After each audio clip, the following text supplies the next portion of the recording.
بسم اللہ الرحمن الرحیم۔ السلام علیکم ورحمۃ اللہ وبرکاتہ۔ رسول اکرم صلی اللہ علیہ وآلہ وسلم کا عورتوں کے بارے میں بیان۔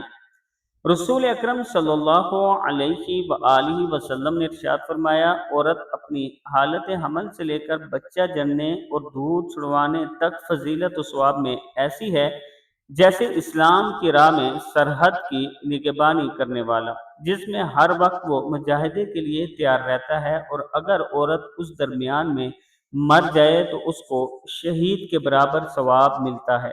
رسول اکرم صلی اللہ علیہ وآلہ وسلم نے فرمایا، جب عورت بچے کو دودھ پلاتی ہے تو وہ ہر گھونٹ کے پلانے پر اس کو ایسے اجر ملتا ہے جیسے کسی جاندار کو زندگی دی۔ پھر وہ جب دودھ چھڑواتی ہے تو فرشتہ اس کے کاندھے پر شاباشی سے ہاتھ مارتا ہے اور کہتا ہے کہ پچھلے گناہ سب معاف ہو جائیں گے، اب آگے جو گناہ کا کام ہوگا وہ آئندہ لکھا جائے گا، اور اس سے مراد گناہ صغیرہ کا معاف ہو جانا کیا تھوڑی بات ہے۔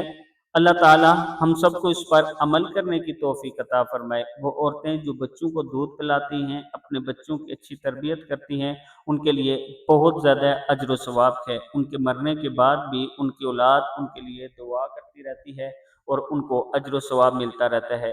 تمام عورتیں، تمام مائیں اپنے بچوں کی اچھی تربیت کریں، بچوں کو اسلام کے مطابق زندگی گزارنے کی تعلیم دیں، انہیں بتائیں کہ نماز کا کیا فائدہ ہے، انہیں بتائیں کہ قرآن پڑھنے کا کیا فائدہ ہے۔ بچپن سے ہی جب انہیں یہ چیزیں سکھائیں گے تو انشاءاللہ وہ اسلام پر چلنے والے بنیں گے۔ اللہ تعالی ہم سب کی اولادوں کو اسلام والا بنائے۔ السلام علیکم ورحمۃ اللہ وبرکاتہ۔